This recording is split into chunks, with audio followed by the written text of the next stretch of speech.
and welcome once again to another video tutorial. My name is Britta Swiderski and I'm back with a fun idea that I had.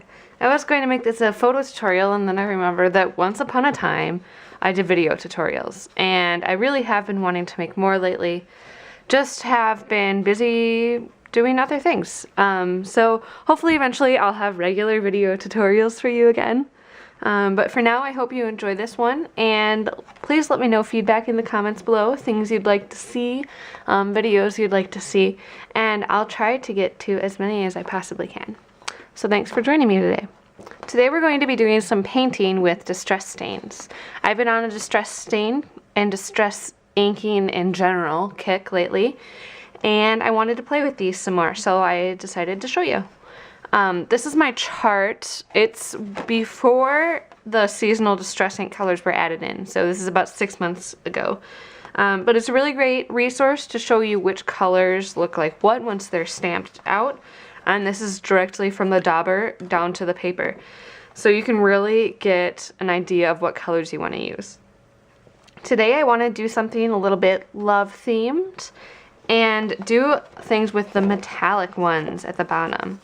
The cool thing about the metallic ones is obviously that they're shiny, and I do really like the colors. They're really hot right now. The one thing though is that if you color over a background and then cover it with another color, the metallic pigment will always shine through. So you can use this to your advantage, but it does kind of freak you out at first. So I'll kind of show you what I mean, and we'll do a little bit of playing. So for the supplies today, I have some of my distress stains out, and I'll be using definitely the metallics, the brushed pewter, antique browns, and tarnished brass, and definitely some of the pink sponge sugar, worn lipstick, and maybe milled lavender, which is a light purple, and then we'll see about the rest, but I think we're gonna have some fun. I'm going to be using some paint brushes from, these are my absolute favorites from Claudine Hellmuth. She has a set of 7 brushes and I use them all the time. They're really great quality too. Then you'll also need a mini mister, which you can get from Ranger, just a regular mist bottle works too. Also a really great thing to have is a detail water brush from Tim Holtz, and you can see that it lets out, basically it's a paintbrush that lets you paint with water, which is fantastic to work with distress products. And I also love to use my Simon Says Stamp watercolor paper, which comes in packs of 5. And it comes in 6x9 sheets. And what I do to cut it down to card fronts is cut off the side piece, the side 1 inch, and then the bottom just under a 1/2 inch. So you end up with the perfect card fronts, which are about 4 inches by 5 1/4, a little bit shy of 5 1/4. So this creates 2 really great card fronts from 1 piece of cardstock, and then you have these 2 which can easily be used for sentiments or border strips or whatever you want. So I'm going to be playing with some watercolor paper today.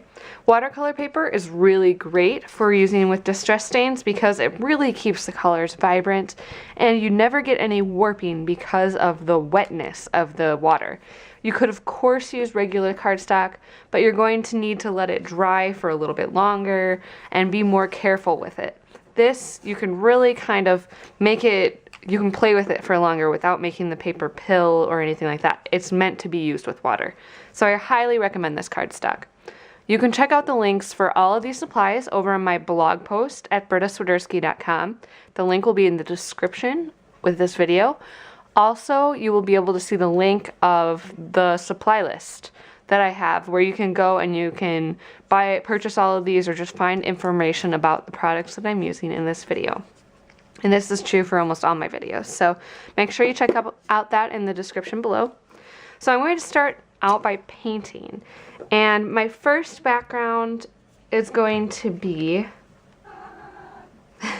excuse my cat, she's very spooky right now, as we like to call it. My first background is going to be one that's pink with painted metallics on top of it. And the second one will be metallics underneath it with pink over top of it. So I'm gonna show you things that I like to do with this and ways that I like to play and paint with distress stains. So I'm actually first going to start out by priming the distress stain just by kind of making that valve active by pressing it down onto my work surface, using this craft sheet from Ranger as a really good starting point. And you can see that just from that valve opening, I have the perfect amount of color on the tip of my distress stain. And now I'm going to go over my piece, the pink piece, and if you want more color, you can slightly squeeze it. Don't go crazy, but slightly squeeze it to get a little bit more out. You can see like I did there. But usually I find that the distress stains let out the perfect amount. Since they're so liquid, it kind of just flows right out in a really natural way. So I'm going to, this is just the worn lipstick, just going to let this dry for a little bit while I work on this other background, background 2. And this is going to be my metallics background. So I'm actually going to focus on using just silver and gold, or actually they're called pewter and tarnished brass. Since these have mixing balls in them, there's pigment in them. You want to make sure to mix them up really well before you start with them. So when you can't really see any more of the pigment hanging out in the bottom, a little bit is okay, but as long as you got most of it mixed up. You can start working onto your surface. And I'm just doing direct to paper for this part, but you could of course use paintbrush with this. I'm not introducing the water yet because I want to see the water really interact with it. And you'll see that in just a second. But now I'm going in with the brushed pewter and really making this a fun silver and gold background. You can even kind of go over the areas where you've already gone in with the gold. Totally up to you and your personal taste. Go back with a little bit more gold and really give this some extra oomph and ready to mix around. So now this one, since it's a little bit more painty, I guess you could call it, I'm going to go ahead and spritz it with some water. Let that kind of interact with it and kind of move the colors around with a paintbrush until it looks like how I want it. I'm going for kind of a watercolor feel here, but also remembering that this is just my first layer. It doesn't need to be perfect. You'll have more and more opportunities to make it look exactly how you want it as we add more layers. So just go between that and spritzing with water. Maybe spritz on one side and not on the other. You can even use your heat gun to go in here and dry it and then spritz it again. See what happens. Move it around with your paintbrush. And so now I'm going to let these dry. Then we can start adding more layers. Now with both my backgrounds dry, and I did use a heat gun to help make this one dry, and it's really great if it's curling up on you. Just use the end of your paintbrush while you're drying it to help hold down areas that are particularly jumpy or that want to curl up on you. It will help you get really great flat surface without putting your fingers at risk. I know heat guns get really hot really fast, so you don't want to necessarily put your fingers underneath them. So you have this really great background, and you could see even before we dried it, it didn't look quite as pretty. But now that it's dry, it has this really great kind of amorphic shape that's creating a lot of movement. And then we have this really great watercolor worn lipstick distress stain background. And honestly, this is cute enough to just leave like this and put on a card. And I'm a little tempted, but we will paint with distress stains. So I'm going to start out by just making a little palette. Just squeezing some distress stain. You can kind of set the valve down on the table and then squeeze out just a little bit. And I'm definitely going to go with the worn lipstick over here as well, making sure to get our pink fully represented. So now I'm going to go in with a paintbrush and start with my silver and just start painting shapes. I'm actually going to go with circles on this one. I don't want to be too hearts and Valentine's Day, but I want this to be a really applicable design. So I'm going to go in with some big silver circles and then just use another paintbrush while I'm at it to go over with some gold. This way I just don't need to clean out my paintbrushes in between, but you certainly can do that. Just spray them with a little bit of water or dip them in a water little bucket, and you can just keep painting that way. And if you need more color, just squirt some more out from your Distress Stain bottles. So now we have our rather funky metallic background over the pink, and I'm gonna let that dry. And then what we're going to do is add another layer on top of that. So the really cool thing about Distress Stains, they are transparent, which means that you can layer them to heck and just go crazy with them, which I really love. So now onto the metallic background, I'm just going to go with some simple hearts. I'm gonna make this one a little bit more traditional, and you can kind of see that it's going to be a very interesting effect. Not exactly what you would expect with, say, paint, acrylic paint, because they are so transparent, which makes it a little fun. You get a little bit of a different result each time you do this. So I'm going to go in with some hearts, maybe some dots too, and just paint this background over the metallic. So you can see this is pretty much dry, just picking up an extra little piece there. So you can see this really interesting thing happened where it's almost like, it looks like we painted underneath the metallics, which is really fascinating. So now I'm going to add my, I think, final layer, I don't know, we'll see, on this, the first background, using my Detail Water Brush pen, which is, it's just so fantastic. I can't express to you the words of how this pen makes me feel. It is so fantastic, and it's so great for adding like weird water accents with distress, because you don't need to refill it, you don't need to blot it, you don't need to do anything. Just add water and let it do its magic. So it's really fun that way. Highly encourage you picking one up if you see them anywhere.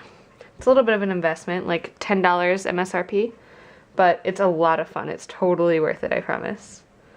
So I'm just going to draw with water, some more circles, adding another layer onto my wonderful circle background here.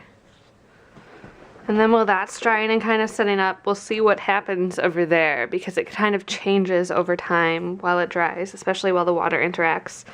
I'm just going to use a smaller brush over here and go back in and add a little bit more pink into areas where I think there can be a highlight. And then this will stand out a little bit better on the heart.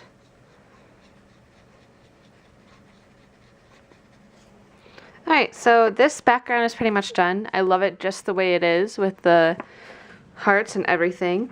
And then this one, I feel like it's not quite done yet. So what I'm going to go in, I don't know, this is totally winging it. I'm going to go in and add just dabs of my original worn lipstick on here to add some color back in. I felt like the water kind of took a little bit too much out. So we'll see. Maybe I can even use this applicator to make circles on here too.